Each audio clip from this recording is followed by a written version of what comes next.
የዛሬ 30 ዓመት እኔ አንድ ጥናት የመካፈል ገጥሞ ነበር። የዛሬ 30 እና 40 ዓመት በአመት 69 50 አካባቢ በየአመቱ ዘፈን ሲዲ ይወጣ ነበር። መዝሙር አንድ ወይም ሁለት ወይም ከናካቴው ላይወጣ ይችላል። ባለፉት 10 ዓመታት ግን በየአመቱ በፕሮቴስታንቱ በእኛ በሁሉም ተብሎ ለምሳሌ 10 ዘፈን ወጥቶ ከሆነ 50 መዝሙር ነው ገበያው ላይ የሚወጣው። እኔ ግን ጥያቄ ነው በዘፈንበት ጊዜ ሰላም ነው ስንዘምር ለምን መከራ ገጠመን?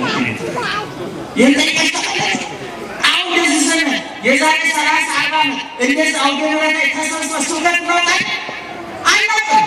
ዛሬ ብታዩ እኛም ሽንጣችን ገትረን እንሰብካለን። የዘማሪው ብዛት የሰባኪው ብዛት የዛሬ 50 60 ዓመት የነበሩ ጳጳሳት 30 አይሆኑ ነበር።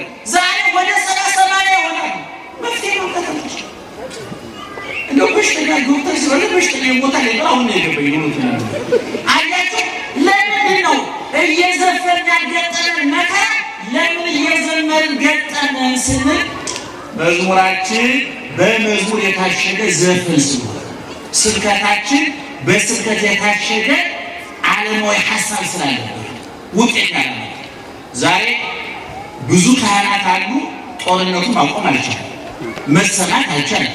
ብዙ ፓስተሮች ፓስተር እንደ በቆ የሚያድርበታል እንደ በቆ ድንገት በቆ ጧት ስታገኙ ፓስተር እንትና ሊል ይችላል፣ ዘማኝ እንትና ሊል ይችላል፣ ሊላችሁ ይችላል።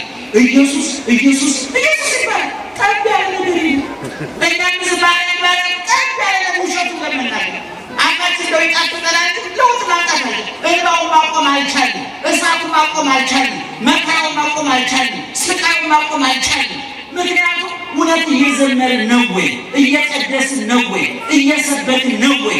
በዝበት ሚካኤል ምዕራፍ 7 ላይ መቅደስ መቅደስ መቅደስ ትላላችሁ ባዶ ይቀርዳችኋል። ስጋዬን የበላ ደሜን የጠጣ የዘላለም ሕይወት አለው ያለው ማን ነው? ኢየሱስ ክርስቶስ። ይህን ስጋውን ቆርሶ የሰጠን ደሙን አፍስሶ የሰጠን የት ነው? ቀራንዮ። ልክ በዛን ሰዓት ቅድስት ላይ ስጋው ደሙ ሲሰጥ መዘምራኑ ልክ ቀራንዮ እንደተሰቀለ ችንካሩ፣ ቁስሉ፣ ጅራፉ፣ ሐሞቱ፣ ኮምጣጤው፣ በጥፊ የተመታው፣ በጅራፍ የተገረፈው መከራ ሁሉ እንዲታየን የሚያደርግ ነው ዝማሬ። የሚገርማችሁ ከቤቱ ያን የተመለከተ ነው የሚሆነው። ይከረን ያስተምረን እግዚአብሔር። ጆሮአችሁን ይክፈት፣ አንደበታችሁን ይፍታ። በመላ በግምት በይመስለኛል በሳይሆን አይቀርም የግል ሀሳባችን እንዳናፈስባችሁ ጆሮአችሁን ይጠብቅላችሁ እግዚአብሔር። አንደበታችንንም ይቆጣጠር እግዚአብሔር። የምንማረው አንድ የዛሬ 100 ወይም 200 ዓመት ገደማ የተደረገ የሊቃውንት ቅኔ ነግራችሁና በቅኔው ተንጠላጥለን ወደ ብሉይ ኪዳን ሄደን ከብሉይ ወደ ሐዲስ ተመልሰን ከሐዲስ ወደ ቤተ መቅደሱ ወደ ሥጋው ወደሙ መጥተን ጥር ሰብሰብ አድርገን ጥቂት ነገር እንነግራችኋለን። በድጋሜ እግዚአብሔር ይከረን ያስተምረን። በኦርቶዶክሳዊ ተዋሕዶ ቤተክርስቲያን ያሉ ትምህርቶች ብዙ አይነት ናቸው። አራት ጉባኤያት የሚባሉት አራት አይና ወይም ደግሞ የአራት ጉባኤ መምህር ይባላል። አራት አይና በእኛ ዘመን የለም ድሮ ናቸው። አራት አይና የሚባሉ የዛሬ 50 60 70 ዓመት እስራኤል ብለው የተሰማሩ ብሉይን ያነበቡ ሐዲሱ የተረጎሙ መጻሕፍተ ሊቃውንት መጻሕፍተ መነኮሳትን የተነተኑ በእውነቱ ደማቸው ጠብ ሊል ቃል እግዚአብሔር የሆነ ሌላ የባከነ ጊዜ የባከነ ነገር የሌላቸው ዘንሱ ሕይወቱ ውስተ ቤተ እግዚአብሔር ቤት በቅለው ተተክለው የበቀሉ በቅለው የለመለሙ ለምልመው ያበቡ አብበው ያፈሩ ዛሬ ወደ እግዚአብሔር ተጠርተው የሄዱ በጣም ብዙ ስፍር ቁጥር የሌላቸው ሊቃውንት ነበሩ። ክርስትና ያመኑ የኖሩ የተማሩ የጻፉ ሁልጊዜ እንደምንላችሁ ክርስትና መጀመሪያ ይታመናል፣ ከዛ ይኖራል፣ ከዛ ትምህርት ይሰጣል፣ ከዛ ይጻፋል። ኦርቶዶክስ ተዋሕዶ ሊቃውንት የጻፉልን መጀመሪያ አምነው ያመኑትን ኑረው የኖሩትን አስተምረው ያስተማሩትን በቃል ያለ ይረሳል፣ በመጽሐፍ ያለ ይወረሳል ይባላልና በመጽሐፍ ደረጃ አስቀምጠው። እኛ በእኛ ዘመን አራት አይና የሚባል የለም። የጥንቶቹ ግን አራት አይና ማለት ብሉይን፣ ሐዲሱን፣ መጻሕፍተ ሊቃውንቱን፣ መጻሕፍተ መነኮሳቱን ጥጥት አድርጎ የያዘ እግዚአብሔር ጭምር እየረዳው። ምክንያቱም መጽሐፍ ቅዱስ የሕይወት እንጂ የእውቀት መጽሐፍ አይደለም። እኛ በህይወት መኖር ስላቃተን ወደ እውቀት አንሸራተነው እንጂ ክርስትና በራሱ የእውቀት ሃይማኖት አይደለም፣ የህይወት ሃይማኖት ነው። የሚኖር ነው በሐሳብ በተግባር በንግግር በሐልዮ በነቢብ በገድል።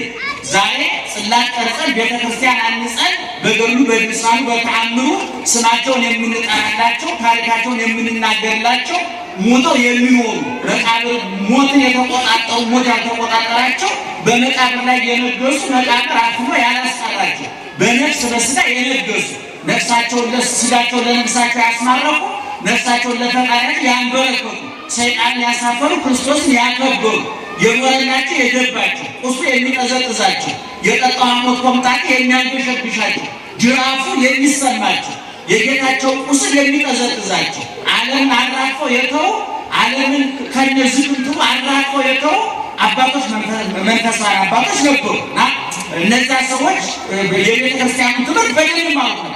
አራት ጉባኤ የሚባለው መጻሕፍት ነክ የሆነው አራት ጉባኤ ይባላል።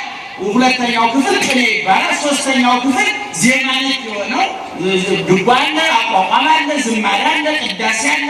ከዛ ደግሞ በተጨማሪ የዘመን አቆጣጠር፣ የከዋክብትን አቀማመጥ፣ የደመናትን ፍሰት፣ የነፋሳትን ሲነፍሱ ብርሃናት ሲመላለሱ ማያት ሲፈሱ ህዋን ይመራመሩ የነበሩ የመጠቀ የረቀቀ ጭንቅላት የነበራቸው በስጋቸው የጎሰቆሩ በአይምሯቸው የመጠቁ ምናልባት ፊታቸው ሲታይ አጥንታቸው የገጠጠ ደናቸው የተነጠቀ ቆዳቸው የደረቀ ቁንጫና ተዋን ሲጨፍርባቸው የኖሩ ለሰዋይ የማይሞሉ ለእግዚአብሔር የሞሉ ሊቃውንት ነበሩ።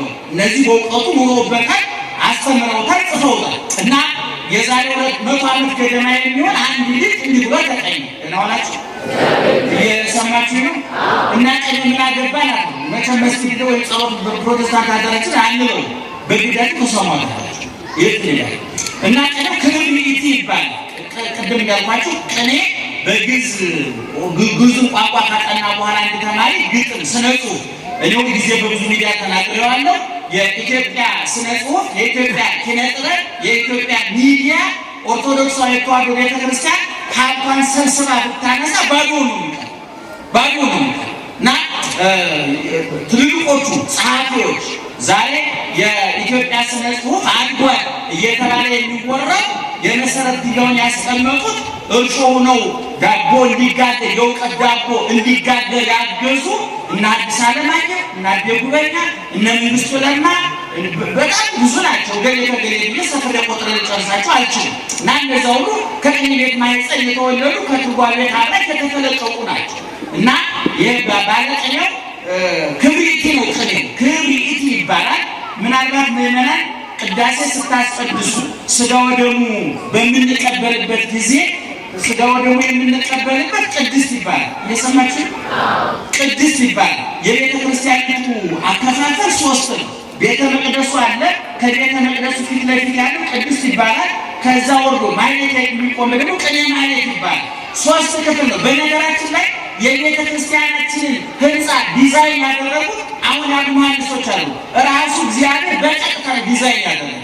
ምክንያቱም በኦሪት ዘጸአት ምዕራፍ 32 ላይ ስትመለከቱ እግዚአብሔር ለሙሴ አርአዮ ለሙሴ ግብራ ዘደብተራ ዘከመ ይገብራ እንዴት አድርጎ እንደሚሰራ በሰማያዊው ቤተ መቅደስ አምሳል 3 አድርገህ ስራ። ስፋቷን፣ ጥበቷን፣ የመጋረጃውን አይነት የወሰነ ማን ነው? እግዚአብሔር። ያ እግዚአብሔር ያወጣውን ዲዛይን ሙሴ በጋስና ኤልያብ በሚባሉ ጠበኞች አማካኝነት ወደ መሬት አወረደ። በሙሴ ድንኳን ማለት ከሙሴ ድንኳን የሰሎሞን ቤተ መቅደስ ቀጠለ። ከሰሎሞን ቤተ መቅደስ ደግሞ ኦርቶዶክሳዊ ተዋሕዶ ቤተክርስቲያን ቀጠለች። ይሄ አሁን የምታዩት ቤተ መቅደስ 3 ክፍል አለ። መቅደስ፣ ቅድስት፣ ቅኔ ማኅሌት በውስጥ ነው።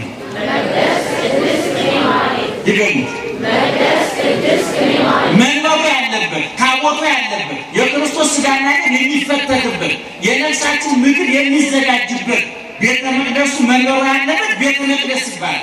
እዚያ ቅዳሴ እናከናውናለን። ካህናቱ ቀዳሾቹ እዛ ነው የሚቀድሱት ማለት ነው። ከዛ ደግሞ ሥጋ ወደሙ በምንቀበልበት ጊዜ ከመቅደስ ወጥተው ካህናቱ ቅዱስ ቁርባን ያቀብሉናል። ስንተኛው ክፍል ላይ ማለት ነው? 2ኛው ክፍል ላይ። 3ኛው ክፍል ደግሞ የቅኔ ማኅሌት ይባላል። የቅኔ ማኅሌቱ ማህሌት ይቆምበታል፣ ቅኔ ይፈስበታል፣ ይዘረፍበታል፣ ድጓ ይቃኝበታል፣ አቋቋሙ ይጸነጸልበታል። ስለዚህ ቤተክርስቲያን ነው ሁልጊዜም እንደምንለው በቅርጽ የተሰራች በቅድ የተሰራች ውሃ ሰራሽ ረጋ ሰራሽ አልሆነች። ቅድም እንዳልኩት እግዚአብሔር በቀጥታ ዲዛይን ያደረጋል። እግዚአብሔር የመሰረታል። በማቴዎስ ወንጌል ምዕራፍ 16 ላይ ኢየሱስ ክርስቶስ አንተ አለት ነህ፣ በዚች አለት ላይ ቤተክርስቲያንን እሰራታለሁ ሲል ይሄ ምዕመናንን ነው፣ ሃይማኖቱን ነው፣ ትምህርቱን ነው። ነገር ግን ቤተክርስቲያንን እንዲሁ በቅድ የተሰራች ናት። መጀመሪያ ሙሴ፣ ቀጥሎ ሰሎሞን፣ ቀጥሎ የአዲስ ኪዳን ቅዱሳን አባቶችን ቤተ መቅደስ ሰርተዋል። የብሉይ ኪዳን ቤተ መቅደስ የበገን ይረጭ ነበር። በአዲስ ኪዳን ቤተ መቅደስ ደግሞ የክርስቶስ ሥጋና ደም ይፈተትበታል። የብሉይ ኪዳን ቤተ መቅደስ ዕጣን ይታጠን ነበረ፣ የበግ ፍየል ደም ይረጭ ነበረ። የአዲስ ኪዳኑ ግን በቀራንዮ የተሰዋው አማናዊ በግ የማያዳግመው በግ ምክንያት ኃጢአት ያልተገኘበት የማያዳግመው ያለምን ኃጢአት የሚያስወግድ የእግዚአብሔር በግ የተባለ የዛሬ 2000 ዓመት የተበላ ዛሬም እየተበላ ያለ ምናልባት ወደ 50 ሺህ ዓመት እንኳን ባይመጣ ክርስቶስ ሲበላ የሚኖር የማይበላሽ የመጠቀሚያ ጊዜ ያላለፈ ትናንት ፈዋሽ የነበረ አሁንም እየፈወሰ ያለ ትናንት ትኩስ አሁንም ትኩስ ነገ ከነገ ወዲያ ለዘላለም ትኩስ የሆነ አማናዊ በግ ፋሲካችን ክርስቶስ የታረደው በቤተ ክርስቲያን ያ ቤተ መቅደስ ይባላል። ቀጥሎ ያለው ቅድስት ይባላል። ቀጥሎ ያለው ቅኔ ማህሌት ይባላል። በቅኔ ማህሌቱ ቅድም እንዳልኳችሁ ስጋው ደግሞ ስንግድ ለወደፊቱ እንዲታጠኑት ነው። ካህናቱ ስጋው ደግሞ ሲያቀብሉ እየሰማችሁ ነው። ስጋው ደግሞ ሲያቀብሉ የት ነው የሚያቀብሉ? የት ነው የሚያቀብሉ? የት ነው ቀድሰው? ቤተ መቅደስ ስንት ነው ቤተ ክርስቲያን? አቤት አንደኛ መቅደስ ውስጥ ምን ይደረጋል? አቤት ስጋው ደግሞ ይፈተታል፣ ቅዳሴ ይቀደሳል። ቅድስቱ ላይ ደግሞ ስጋው ደግሞ ስንቀበል የት ነው የምንቀበለው? ቅድስቱ ላይ ሁለተኛው ክፍል ላይ። ሶስተኛው ክፍል ላይ ደግሞ ክብሪቲ ዕጣነ ሞገር የሚባል ቀለም አለ። እንደገና ደግሞ የዕለቱ ዝማሬ አለ። እንደው መቼም ምዕመናን ያን ሁሉ ነገር እንዳልነግራችሁ እናንተ ተዝረከረኩ አሰለችም እንቅልፋችሁ ይመጣል። ያን ሁሉ እንዳልናገር ዝም እንዳልን ደግሞ ጨርሶ መደድ ይሆን ስድ ወይ ሜዳደጉ በጣም እናዝናለን። እና እዛ ስጋው ደግሞ ሲሆን ካህናቱ ሲያቀብሉ ስጋው ደግሞ ቅኔ ማህሌቱ ላይ ደግሞ ያንን የስጋው ደግሞ የሚመለከት ቀለም ይባላል። ይዜማል፣ ቅኔ ይደረጋል።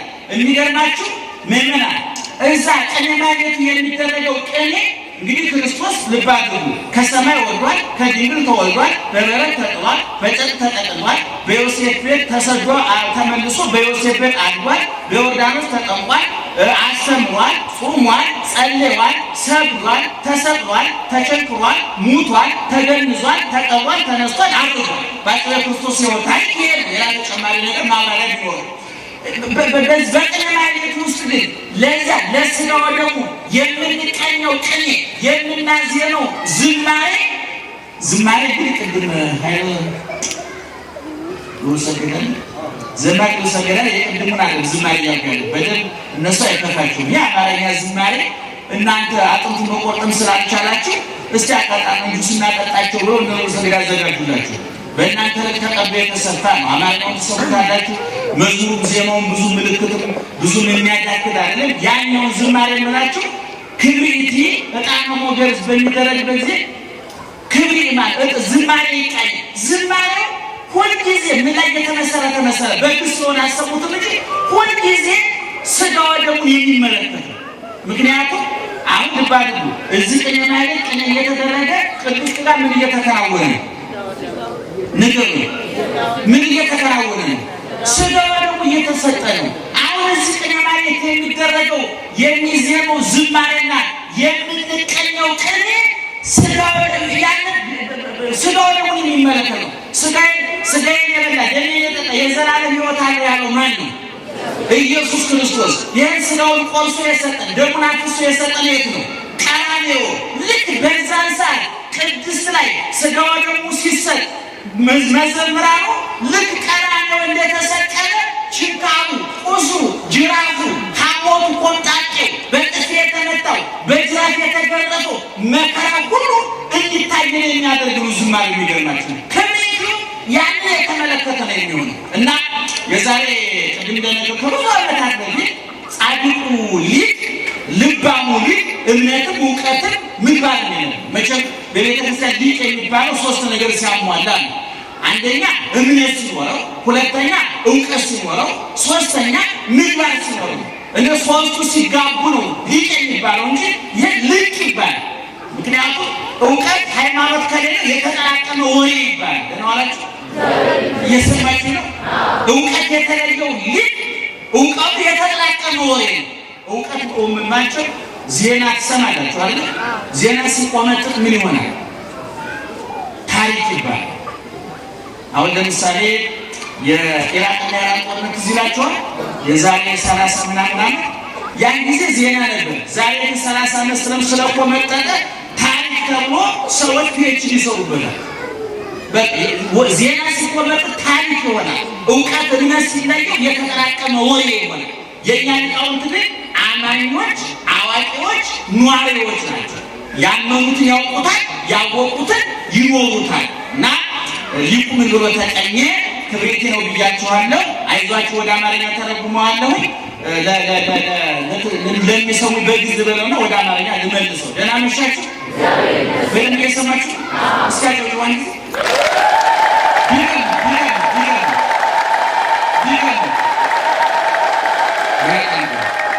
አንዳንድ ሰው ታታስጨጭሙ ይላሉ። እንግዲህ በየጭፈራዊ ከማጨጭ ዝማጨጭ ይሻላል። ነቃንቱ ነው። እዚህ ውስጥ ደግሞ አንዳንድ ጆሮ ጥሪ የማይቀበል ጆሮ አለ። ለኢትዮጵያ ተቆራረጠ ጭሙ የቡና የሚያፈል ወይም ደግሞ ሊማመጡ እሱ ጥቃ ይደረድራል። ያቃን ነገር ይሸጥ ይሆን እኛ ዘቃለ ቃል ዘለ መደረደር ስንታል እሱ ይባል ይገርማል።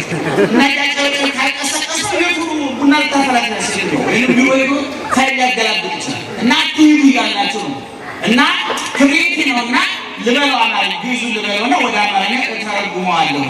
መድኃኔዓለም ሥጋከ ለኃጥአን እክለ ሰማርያ ኮነነ እስመ ነቢዮ በዐይን ወይንጥዕሞ ኩልነ ባሕቱ ንሴሰይ ተውላጠ ሥጋከ ደነ ህጠተ ሥጋ እጠተ መና ሥጋከ እስመ ዐርበ ውስተ ድንቆል ዕዳነ ነው የሚለው ክብሪት ነው። አራት ቤት ነው። ስለ ክብሪቱ ዝርዝር ጉዳይ ለመስጠት የእናንተ ጊዜ ማባከል አንደበትን ማላሸት ነው። ባጭሩ ነው ምንድን ነው የሚለው? መድኃኔዓለም ሆይ ነው የሚለው። ማን ሆይ? ማን ሆይ? መድኃኔዓለም ሆይ ሥጋህና ደምህ በሉ። መድኃኔዓለም ሆይ ሥጋህና ደምህ የሰማርያ እህል ሆነብን። ልባሉ ማን ሆይ ምን ሆነብን? በደንብ ያዙ። ይሄን ብሉይ ኪዳን ታሪኩን አንጥቼ ጥራ አድርጌ ስነግራችሁ ይገባችኋል። ማን ሆይ ሥጋ ደምህ ምን ሆነብን? የማን እህል ሆነብን? የሰማርያ እህል ሆነብን። እስመ ንርእዮ በዐይን ወይንሴሰዮ ኩልነ በዐይን እናየዋለን እንጂ አንቀምሰውምና። በደንብ ያዙ። ይሄን ታሪክ ባጭሩ ወደፊት ያለውን አልተረጉም ይችላችኋል። እስቲ ማን ሆይ? ኧረ ማን ሆይ ምን ሆነብን? የምንህ ሰማርያ ነው። የሰማርያ እህል ሆነብን።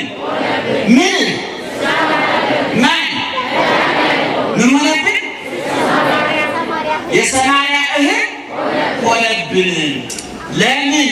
እስመ ንርእዮ በዐይን ወይንጥዕሞ ኩልነ በዐይን እናየዋለን እንጂ ሁላችን አልቀመስነውምና። በእውነት ይህን ነፍስ ይማር አይባልም። ጸቋውን ገነት ነው ያለው። እርግጠኛ ነኝ በረከቱ ይድረስን። የዚህ እንደኛ አይነቱ ልክስክስ ሲሞት ነው ነፍስ ይማር ይባላል። ሲዘከረ ገንዘቡን ጊዜውን አካውንት ያባከነ ሲሞት ነፍስ ይማር ይባላል። እንዲህ አይነቱ ሊቅ ሲሞት አረፈ ነው ሲጀመር አረፈ ነው የሚባለው አይደል? ስለዚህ በረከቱ ይደርብን። መድኃኔዓለም ሆይ ሥጋህ የሰማርያ ለመሆኑ የሰማርያ እህል ምንድን ነው የሚለውን አጭር ታሪክ ንገራችሁ። በመጽሐፈ ነገሥት ካልዕ በሁለተኛው መጽሐፈ ነገሥት እያልኩኝ ነው ምዕራፍ 6 እና 7 አንድ ታሪክ ተጽፏል። ሶርያን ታቋታላችሁ፣ ዛሬም አለች፣ የእስራኤል ጎረቤት ናት። እስራኤል ዛሬም ታቋታላችሁ። የዓለምን ፖለቲካ፣ የዓለምን ኢኮኖሚ፣ የዓለምን ሳይንስና ቴክኖሎጂ፣ የዓለምን ሁሉም ነገር በ7 እና በ8 ቢሊየን የዓለም ሕዝብ መካከል እንደ ጨው የተበተኑ እንደ ማጣፈጫ ቅመም የተጨመሩ እስራኤላውያን የሚባሉ ነገዶች አሉ። ዛሬ ያሉት ማለት ነው። እነዚህች እስራኤል የምትባለው ሀገር የሰማርያ ጎረቤት ናት። ሰማርያና እስራኤል ተጣሉ አንድ ጊዜ። ማንና ሶርያ፣ ሰማርያ አይደለም፣ ሶርያና እስራኤል። ማንና ሶርያና እስራኤል። የሶርያው ንጉሥ መጣና ያችን ሰማርያ የምትባለውን የእስራኤል ከተማ ዙሪያውን ከበባት። ከተማዋን ማነው ከባቢ? የሶርያ ንጉሥ ዙሪያውን ከበበ። ወደ ከተማ እንጨትም እህልም አትክልትም ምንም ነገር እንዳይገባ አደረገ። ከተማውን ከቡ። የማን ንጉሥ? የማን ንጉሥ? የሶርያ ንጉሥ። ከተማ ታውቃላችሁ፣ እህል በስርዓት ይበላበታል እንጂ በስርዓት የሚመረተው የት ነው? እህል የሚያመርተው ገበሬ ነው። አጣርቶ የሚበላው ግን ማን ነው? አይ ከተሜ ነው። አትክልቱን ገበሬ ያመርተዋል። ጁሱን የሚጠጣው ማን ነው? ላሞቹን ገበሬ ያመርታቸዋል። ቅቤውን በትክክል የሚጠቀምበት ማን ነው? ከተሜ። አበላል ያውቅበታል። ታውቃለች። ለዚህ ነው የከተማ ንስና የከተማ ሰው ሳያውቅ ያረጃል ይባላል። አሁን የከተማ ንስ 10 ጊዜ ስለሚታጠር አዲስ ነው የሚመስለው፣ ግን ውስጡ ነጥቷል። ይገርማል። የከተማ ሰው ስለሚቀባባ ያለ ይመስለው፣ ውስጡ ግን ነጥቷል። የለም እንደ እንጨት ነው። ገበሬ ግን ቆርፋዳ ነው፣ ጠንካራ ነው። ይገርማል። ውስጡ ጠንካራ እና ይቺ ሰማርያ ዙሪያዋን ከበበና ወደ ከተማይቱ እንጨትን አትክልትን ምንም እህል እንዳይገባ ከቦ ያዘ። ህዝቡ ተራበ፣ ተቸገረ። የረሃቡን ጥንካሬ ለማሳየት ሁለት ሴቶች ህፃናት መዛል ያስመላቸው አንድ ቤት ሁለት ሴቶች ነው ነበር ይላል። ሁለት ልጅ አላቸው። አንድ ቀን ረሃቡ በጣም ስለጠናባቸው ልጆቻቸውን ለመብላት ተማከሩ። ያንዷን ልጅ በሉ በማግስቱ ያችኛዋ የእናት አንጀት እንዳለ አልሰጥም አለች። በኋላ ለክስ የነች ልጅ አንዷ የተበላባት ሴት ንጉሱ ማቅለብሶ ተጨቆ መቼም የተራበ ሕዝብ የሚመራ መሪ እፎይ ብሎ ከተኛ ጤንነቱ መመርመር አደጋለች። አንቺ ልጅሽ እየራቀው እያለቀሰ ለጥለት ካልሽ እና ወይስ ልጁ ሰጠሽ ያለቀሽ አብለሽ ጤነኛ ናት ልጇ እየተራበ ለጥላት እና ንጉሱ ጋር ጮኸ። ሴትዮዋ አለ ትሪያለች። ምን ነው አለ ጌታዬ ንጉሥ ወይ እዚህ ሴትዮ ጋር አንድ ቤት እንኖር ነበረ። ትናንትና ረሃቡን መቋቋም ስላልቻል ልጆቻችን እንብላ ብለን ተማከርን። መጀመሪያ የተበላ የእሷን እንብላ ስለ ደበቀች ቢያለች ፈረደኝ። ንጉሱ ደነገጠ። ቅንጓል እንዴ የህዝቡ መከራ እስከዚህ ጥግ ደርሷል ማለት ነው አለ። እኔ ብዙ ጊዜ ለፖለቲከኞቻችን ምክር ሰጥቻለሁ። የጥላቻ ምክር አለ፣ የፍቅር ምክር ነው። እኔ ቢሮ የተቀመጠ ስራ አስፈጻሚ እታችን የሚፈጸመው ችግር ያውቃል። በብዛት ሰው የሚንገላታው ሰው የሚበደለው ክፍለ ከተማ ውስጥ ወረዳ ውስጥ እታች እላይ ያሉ የተጋነነ ሪፖርት ይቀርብላቸዋል። የተጋነነ ያልተሰራውን ተሰራ እየተባለ ይቀርብላቸዋል። ሪፖርት ተቀላቢ የሆነ ባለስልጣን ከህዝቡ ጋር መገናኘት ይችላል። ወርዶ ላይ ካለ በየሰፈሩ ባለስልጣኖች በየሐኪም ቤቱ በየሱቁ ምናልባት በየሱቁ የሚያስገብሩ ግብር የሚያስከፍሉ ሰዎች የሚያስከፍሉት ነጋዴ ካለ የላይኛው ባለስልጣን መቶ ማይታል ቁጥሮ መቶ ማይታል ጳጳሳቱ ቢሆን እንደው ልብስ ቢሄዱ ጫማ እያሰሩ እግዚአብሔር አካል ልናስል በቂ አይደለም። በየሰፈሩ ሄደው ህዝባቸውን ማየት አለባቸው። በጎቹ የሚያውቅ እረኛ ከቀበሮ ይከታል። ይነዋለች እየሰማችሁ ከዛ ንጉሱ ደነገጠ። መከራው ችግሩ ደርሷል ወይ ሰውን እስኪበላው ደርሷል ብሎ ደነገጠና በዘመኑ የነበረው ነቢይ ኤልሳዕ ይባላል። ኤልሳዕ ነው።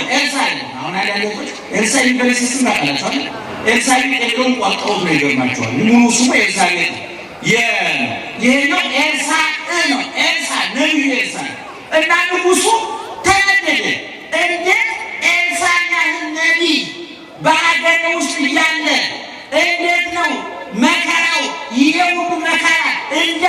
ለፈጣሪ ተናቦ እንደታስታርቀን ንጉስ ነው። እኔ ባለፈው አንድ ዓለማዊ ፕሮግራም ላይ እየተናገርኩ ነበር። እስኪ እዚህ ውስጥ 50 ዓመት ሆናችሁ ተጫጭታችሁ ፊልሚያችሁ ሳታገቡ 50 ዓመት ሆናችሁ አታጫጭቱ። ምክንያቱም ሰው እድሜያችሁ ያውቅባችሁ አትከለከሉ ስላለ ያገባችሁ ነው። እስኪ 50 ዓመት ሆናችሁ አጫጭቱ። የዛሬ 30 ዓመት እኔ አንድ ጥናት የመካፈል ገጥሞ ነበር። የዛሬ 30 እና 40 ዓመት በአመት 69 50 አካባቢ በየአመቱ ዘፈን ሲዲ ይወጣ ነበር። መዝሙር አንድ ወይም ሁለት ወይም ከናካቴው ላይወጣ ይችላል። ባለፉት 10 ዓመታት ግን በየአመቱ በፕሮቴስታንቱ በእኛ በሁሉም ተብሎ ለምሳሌ 10 ዘፈን ወጥቶ ከሆነ 50 መዝሙር ገበያው ላይ የሚወጣው። እኔ ግን ጥያቄ ምንድን ነው? በዘፈንበት ጊዜ ሰላም ሆነ ስንዘምር ለምን መከራ ገጠመን?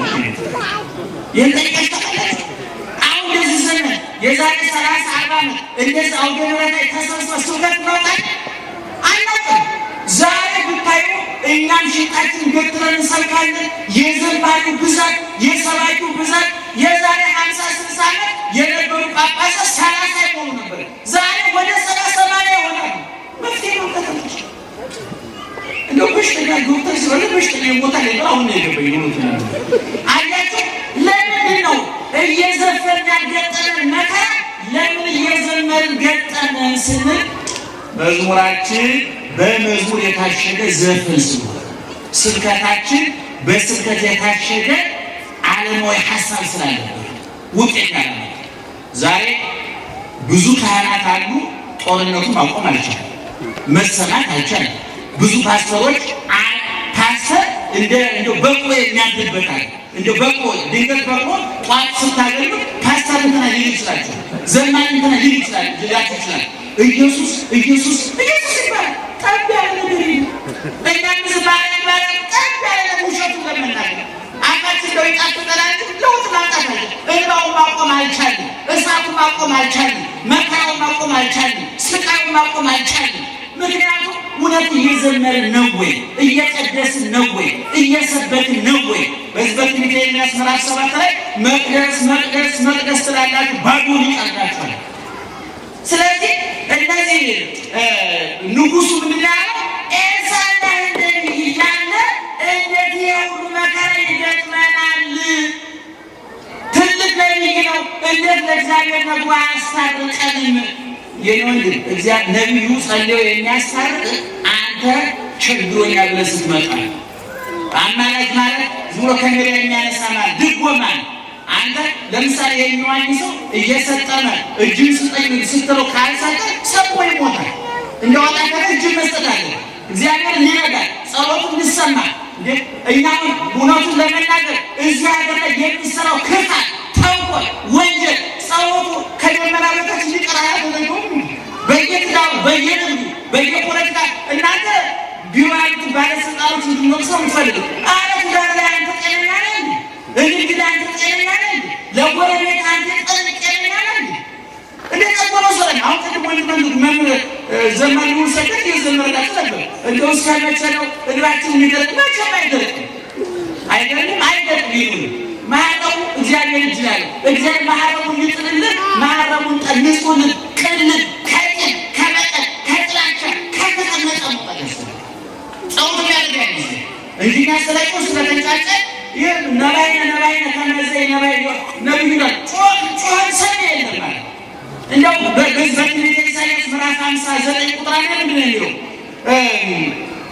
እጄ ከማለት አላጠረችም፣ ጆሮዬ ከመስማት አልደነቆረም ማለት። ነገር ግን አኮኑ ይቀው በእኔና በእናንተ መካከል ኃጢአታችሁ ግድግዳ ሆኖ ቆሟል እንጂ እኔ ጆሮዬ ዛሬ ክፍት ነው፣ እጄ ዛሬ እንደተዘረጋ ነው፣ የምህረት ዓይኔ ዛሬ እንደተከፈተ ነው። አብርሃም ቤት የገባው እግዚአብሔር ዛሬ አንተ በር ቆሟል፣ ትከፍትለታለህ። ከበርና አንኳኳለሁ እያለ ነው። ክፈቱን ይገባለሁ አለ። የብረት በር አለ፣ የኤሌክትሪክ በር አለ፣ ጭራሮ የሚሆን አስፋልት ላይ ታኛ ይመጣል። ችግር የለበትም እሱ ከአንተ ቁሳቁስ ነው፣ ከአንተ ቆርቆሮ፣ ከአንተ የድንጋይ ቁልል ቤት ጉዳይ የለውም። እግዚአብሔር ቤት ማለት እኮ ቅርጽ የያዘ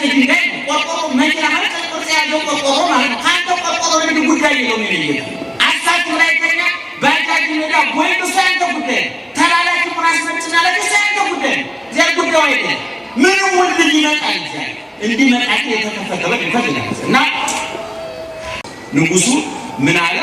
ኤልሳዕ ባገሬ ኤልሳዕ ነብይ እያለ እንዳለ መከራ ተገጠመ አውቆ ክፋቱ ያላማለደን ያጸለየና ሂዳችሁ አንገቱን ቆርጣችሁ አምጡልኝ ብሎ መልእክተኛ ይልክ። ማን ነው የሚልከው? ንጉሱ። ወደ ማን? ወደ ማን? እንደዛ ብሎ ነበር ማለት የነበረበት ንጉሱ። ምን ነበር ማለት የነበረበት? እስኪ አንተ ነገር አንተ ማን ነው ስሙ? አንተ ስማንተ ነገር ስም የለም? እሺ ነበር ማለት የነበረበት አይደል? እና በቁጣቸው አጥቶኛል። ኤልሳዕ ደግሞ ነብይ ነው የበቃ ነውና ንጉሱ ምን አይነት መመሪያ እንደሰጠ ገብቶታል። በኋላ የንጉሱ ቢትወደድ ነው የሄደው። የንጉሱ ቢትወደድ እንዲህ አለ፣ ነገ ይህን ጊዜ በዚህ ከተማ ላይ 1 ኩንታል ስንዴ በ1 ብር፣ 2 ኩንታል ገብስ በ1 ብር ይሸጣል። ከተማው ጠግቦ እህል ተትረፍርፎ ከተማው ጥጋብ በጥጋብ ይሆናል ብሎ ተናገረ። ማን የተወደዱ ነቢዩ ነው። ለማን ያለው? ለንጉሱ መልእክተኛ። በደንብ ስሙኝ። ለንጉሱ መልእክተኛ ከተማው ምኑ ማግደል ብያቸዋለሁ። ምኑ ማለት ተርቧል፣ ብቻ በጣም ተርቧል። ሰው ለመብላት ደረጃ ደርሶ ከዛ በኋላ የንጉሱ ቢትወደድ ምክትሉ ነው ወታደር እየመራ ኤልሳዕ ጋር ሄደ። ሊጣላ ኤልሳዕ አንተ ነገ ይህን ጊዜ በዚህ ከተማ 1 ኩንታል ስንዴ በ1 ብር፣ 2 ኩንታል ገብስ በ1 ብር ይሸጣል። ከተማው እህል ላይ ይሆናል፣ ጥጋብ በጥጋብ ይሆናል፣ ረሃብ ተረት ይሆናል። ይሄ አለ። ይህ ቢትወደዱ ለማርሃው እግዚአብሔር አሳልዕክም ሰማይ። አሁን የተናገርከውን ነገር እግዚአብሔር ከሰማይ የእህል አሸንዳ እህል እንደ ዝናብ እንኳን ቢዘንብ አሁን አንተ ያልከው ነገር ሊፈጸም አይችልም። ማን ነው ያለው? ቢትወደዱ የማን መልእክተኛ ነው? ይህን ቃል እየተናገረ ያለው ማን ነው? አይ ነቢዩ። ነቢዩ ለማን ነው? ለንጉሱ መልእክተኛ። የንጉሱ መልእክተኛ ምን አለ? የምትናገረው ነገር ተረት ነው የሚመስለው። እግዚአብሔር ከሰማይ እህል እንደ ዝናብ እንኳን ቢያዘንብ አሁን ያልከው ነገር አይፈጸምም። ኤልሳዕ ምን አለ? አዎ እግዚአብሔር የተናገረውን ያደርጋል። አንተ ግን ተጠራጥረሃልና በዓይንህ እግዚአብሔር እንደሚሰራ በዓይንህ ያሳያል። ተጠራጥረሃልና ግን ሳትቀምሰው ትሞታለህ። የትምህርታችንን ቅንት ይላችኋል። ቅኔው ምን የሚል ነበር?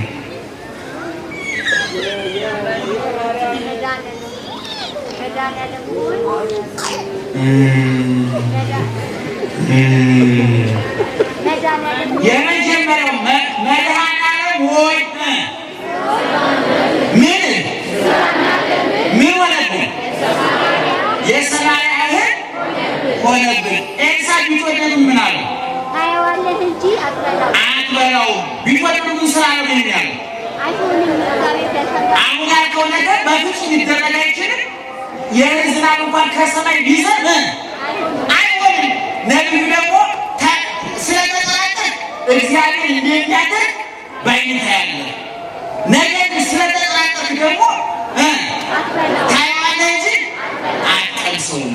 በኋላ ይህን ታሪክ እዚህ ጋር አስቀምጡና ከተማው ዙሪያው ምን ብሏል ብያችኋለሁ? አቤት ተከቧል። ውስጡ ተርቧል። ዙሪያውን ደግሞ የሶሪያ ወታደሮች በአራቱ ማዕዘን ከበው ሰው እንዳይወጣ እንዳይገባ፣ ወደ ውጭ የሚወጣ ወደ ውስጥ እንዲገባ እንዳይሆን ከበው፣ እነሱ የሶሪያ ወታደሮች ሀብታሞች ናቸው። ዱቄቱ፣ ዘይቱ፣ ምግቡ የተትረፈረፈ ነው። በከተማው ዳርቻ ደግሞ 4 ለምጻሞች ነበሩ ይላል። በደንብ ተከታተሉ። ስንት ለምጻሞች ነበሩ? 4 ለምጻሞች አሉ። ወደ ከተማ እንዳይገቡ የከተማ ውስጥ ለምጻም ከሰው ጋር እንዳይቀላቀል የሚል የኦሪት ሕግ አለ። የተናቁ የተጠሉ ናቸው። አንድ ሰው በሙሉ ይላል በአዲስ ኪዳን እንዳልኳቸው በአዲስ ኪዳን አይን ቢቀጣል ለምጽ ቢይዝ ጅብ ቆርጦ ትርጉም የለም። መንግስተ ሰማያት በግሩጡ አይገባበት በአይነቱ አይገባበት የነፍስ ጉዳይ ሱታው ድርሱ በሙሉ ኪዳን እንዳልኳቸው ያለው። አሁን እነዚህ ለምጻሞች ከዛው መካከል እንዳይገቡ የተናቁ የተጠሉ ናቸው። ወደ ሌላ እንዳይሄዱ እስራኤላውያን ናቸው። በኋላ እነዚህ ሰዎች እነዚህ አራቱ ለምጻሞች ምን ብለው ተማከሩ መሰላችሁ? እንግዲህ እኛ እዚህ ቁጭ ብለን ወደ ከተማው ውስጥ ብንገባ ረሃብ ነው፣ ወደዛ ብንሄድ ሶርያውያን ይገሉናል። ስለዚህ እዚህ ቁጭ ብለን አፍርጠን ዝም ብለን ከምንሞት ለማአህየውነ ነሐዩ ወለመቀተሉነ ንመውት፣ ቢገሉን ይገሉናል፣ ካተረፉ እንተርፋለን ብለው እነዚህ ለምጻሞች ወደ የት ይሄዳሉ? ወደ ሶርያ ወታደሮች ሰፈር። እየሰማችሁ ነው? ወደ የት ሄዱ? ወደ ሶርያ ወታደር። እግዚአብሔር ደግሞ እነዚህ አራቱ ለምጻሞች ሲመጡ ምን አድርጓል? እግዚአብሔር ለሶርያ ወታደሮች አራት ለምጻሞች እንደመጡ ሳይሆን ብዙ ሺህ ፈረስና ሰረገላ ወታደር እንደመጣ አድርጎ ድምፅ አሰማቸው። የመጡ ስንት ሰዎች ናቸው? የተጠሉ የተናቁ ወገኖቻቸው ያገለሏቸው ፊት የነሷቸው ሰፈር የማያስገቧቸው እነሱ በበሉበት ሰዓት ሌላ ሰው አይበላም፣ በጠጡበት ሌላ ሰው አይጠጣም፣ በተኙበት ሌላ ሰው አይተኛም። አስቦ ሰድ የሚጣላቸው የለም፣ ለቅሶ ጠርሞ የኛ ናቸው የለም። የተጠሉ የተገለሉ ናቸው እነሱ አራት ሰዎች። ወደ ሄዱ? ወደ ሶርያ ሰፈር ሄዱ። ወደዛ ሲሄዱ ደግሞ እግዚአብሔር በእነዚህ ደካሞች ስራ መስራት ፈልጓልና የሶርያ ወታደሮች በየድንኳናቸው ነው ግርግር ሰው ነው። ስንት ሰው ነው የመጣው? እንደማ እንደ ሰው ስንት ሰው ነው የመጣው? ከሰው ሰው ምን አይነት ሰው? ደካሞች፣ ሰውነታቸው በበሽታ የደቀቀ። እንደ እግዚአብሔርስ ንገሩ። ብዙ ወታደር ነው። በኋላ የሶርያ ወታደሮች በቃ እስራኤላውያን ተጠናክረው ሊያጠቁን መጥተዋል፣ ከሌላ ወታደርና መሳሪያ ገዝተው ተጠናክረው መጥተውብናል ብሎ የሶርያ ወታደር ዱቄቱን፣ ዘይቱን፣ ልብሱን በየድንኳኑ ምግቡ እንደሞላ የሶርያ ወታደር እጅግ ወጣፋ ገዝ። እነዛ አራቱ ለምጻሞች ሲሄዱ ድንኳን ምግብ ሞልቷል፣ ዘይቱ ዱቄቱ ሞልቷል፣ የሚበላ ሞልቷል፣ የሚጠጣ ወይኑ ሞልቷል። ሲገባ ነው እንዲህ ምን ጉድ ነው ብሎ ቁጭ አሉና እስኪ ጠጉ በሉ፣ እስኪ ጠጉ ተደሰቱ፣ እግዚአብሔርን አመሰግኑ። እንዴት ትልልቅ ሰዎች መሰዋል። ከዛ ቁጭ ብሎ ምን እንዳሉ ታውቃላችሁ? ይህንን በረከት እንዴት እኛ ብቻ በልተነው እንቀራለን? እኛ እግዚአብሔር ቀንቶ ወዳችን ሞላ ጠገብን። ይህንን በረከት ለወገኖቻችን ሄደን መናገር አለብን ብለው ተመልሰው ወዴት ይሄዳሉ? ወዴት ከተማ? ወደ እስራኤል ከተማ መጡ። ለሞደ ከተማ ውስጥ እነዚህ ሰዎች ያው ይወዳቸዋል፣ ያከብራቸዋል፣ ቦታ ይሰጣቸዋል? አይሰጣቸውም። እግዚአብሔር ግን በተናቀ በተረሳ በተዘነጋ ነገር ትልቅ ነገር መስራት ይችላል። የኤርትራን ባህር የከፈለው እግዚአብሔር በአንድ ብትር እኮ ነው። በአንድ ብትር የኤርትራን ባህር ከፈለ። 600 ሺህ ቅልብ የፈርዖን ወታደር በኤርትራ ባህር ሰጥቶ ያዞና ያሳቀደሙ የቀረው በሙሴ አንድ ብትር ነው። ያቺ ብትር እንጨት ብቻ አይደለች፣ በትረ እግዚአብሔር ይላል። ከብትሯ በስተጀርባ ማን አለ? እግዚአብሔር። እግዚአብሔር ክርስቶስ የተሰቀለው በመስቀል ነው። በመስቀል የተረገመ የተናቀ የተጠላ ነበረ። በተናቀው መስቀል ክብር ሰጠ፣ በረከሰው መስቀል ቀደሰ። የእርግማን የሆነው መስቀል ባርኮ የበረከት አደረገ። እንደውም አባ ጊዮርጊስ ዘጋስጫ ያነሳው ሲናገሩ ይላሉ የተናቀው መስቀል እንጨት በምድርና በሰማይ መካከል የተዘረጋ ሰማያዊ መሰላ ሆነ ነው ብሎ ሊቃውንት ካይነስ ነው። እና እነዚህ ሰዎች ሄዱ ሲናገሩ ሰሚ አላገኙም። ሲናገሩ ደግሞ ተናገሩ። ወሬው ንጉሱ ጋር ደረሰ። ንጉሱ ምን እንዳለ ታውቃላችሁ? ሶርያውያን እንደ ተራብን ገብቷቸዋል፣ እንደ ቸገረን ገብቷቸዋል። ከድንኳናቸው ወጥተው ጫካ መሽገው እኛን ምግብ ፍለጋ ወደ ድንኳኑ ሲኔድ መልሰው አጥቅተው እኛን ጨርሰው ከተማችን ሊይዙብን ነው ብሎ ተጣጣ። የንጉሱ ጥርጣሬ ማለት ፖለቲካ ካልተጠራ ሃይማኖት ጥርጥር ክልክል ነው። በፖለቲካ መጠራጠር የማይጠራጠር ፖለቲከኛ ከመንጠዋል ሰው ሊገርማቸው መጠራጠር ፖለቲከኛ ግን ተጠራጣሪ ይሆናል። ቤተሰቦች ሁሉ መጠራጠር ምን ምታመው ነገር መኖር የለም። ምክንያቱም ፖለቲካ ያላለቀ የተጀመረ መጀመሪያና መጨረሻ የሌለው እኔ ያለ ፖለቲካ እኔ ወደ ከሳይንስ ከፖለቲካ ሳይንስ ወደ ጥንቆላ ወደ ድምታ ያጋደለ ነው መጨብጮ ላይ ያገባኝ ነው እና ንጉሱ መጨረሻ እስኪ ለማንኛውም ተባለና ፈረሰኞች ተመረጡና እስኪ ሂዱና ሰላችሁ ነው መቶ ሲያዩ እውነትን ያሁሉ ድንኳን እህል ሞልቷል፣ ግጭቱ ሞልቷል፣ ዘይቱ ሞልቷል፣ ወይኑ ሞልቷል። ማንም የለም እዛ። ከዛ በኋላ ያ ዱቄት ያ ዘይት ያ ወይን እየተጫነ ወዴት ገባ? ንገሩኝ፣ ወዴት ገባ? ወደ እስራኤል ከተማ ገባ። በአንድ ጊዜ ነቢዩ እንደተናገረው ከተማው በእህል ተጥለቀለቀ፣ በዘይት ተጥለቀለቀ፣ በወይን ተጥለቀለቀ። ከዛ በኋላ ህዝቡ እህል ለመውሰድ ሲሻማ እንዳይራገጥ እንዳይጎዳደር ስርዓት አሲዝ ተብሎ ከንጉሱ ማን ይላካል? እዚህ ይላቸዋል። ማን ነው? ማን ነው? ቢትወደዱ ምን ብሎ ነበር? ምን ብሎ ነበር? አሁን የተናገረው አይሆንም። እንደው ይሁን እንኳን ከዘከሰ ሊማደር አለበት፣ እህል ማዝረብ አለበት። በፍጹም አይሆንም ብሎ ነበር። በኋላ ያ ታየዋለህ እንጂ አትቀምሰውም ተብሎ ነበረ። በኋላ መጥቶ ሲያይ ዱቄቱ ተትረፍርፎ ህዝቡ ኩንታሉ እየተሸከመ ሲሄዳየ ህዝቡ ዱቄቱን ለመውሰድ ሲሻማ ይህ ሰውዬ ስርዓት አስከብራለሁ ወዲያ ወዲያ ያዙ ልቀቁ ሲል ተረጋግጦ ሞተ። አያላየ ነገሩኝ የእግዚአብሔርን ታምር አይቷል አላየ? ከተማው ሲጠግብ አይቷል አላየ? ቀምሶ አልቀመስም አልቀመስም። ታየዋለህ እንጂ የሰማርያን እህል ታየዋለህ እንጂ። አሁን ወደ አዲስ ኪዳን እንምጣ። መድኃኒዓለም ሆይ ነው ምን ሆነብን? የሰማርያ ሆነብን። በእውነት ቅድስት ላይ ስጋ ወደሙ ሲሰጥ እያስቀደሳችሁ ቁልጭ ቁልጭ እያላችሁ ያያችሁ ሰዎች አላችሁ። እያየነው መቼም ብሎ ያላችሁ አያችሁ። ሊቁ ጌታ ሆይ ቀራንዮ ላይ የሰጠው ለሁሉም ነው። ብሉይ ብለሃል፣ ጠጥ ብለሃል፣ ራስህ መጠጥ፣ ራስህ ቀጂ፣ ራስህ ግምጃ፣ ራስህ ጋባዥ፣ ራስህ መጋቢ፣ ራስህ ምግቡና አሰጠን። እኛ ግን እያመነታን በነፍስህ ተሰቃየን።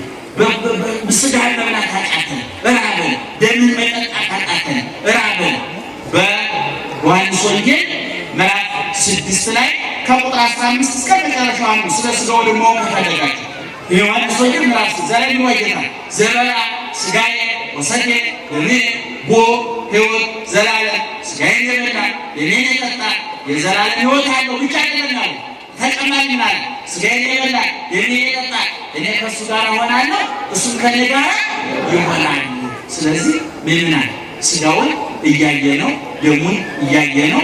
አያምልጥ ንስሐ እያየ ነው ሳንበላው እንዳንቀር። ከነገ ዛሬ ንስሐ እንገባለን እያላችሁ ስለ ንስሐ ብዙ ትምህርት ሰምተን ብዙ ወቀሳ ሰምተን ብዙ ትምህርት ገብቶን ንስሐ እንዴት እገባለሁ የት እገባለሁ እንዴት እገባለሁ የሚለውን አውቀነው አይተነው ንስሐ መግባት አቅቶናል።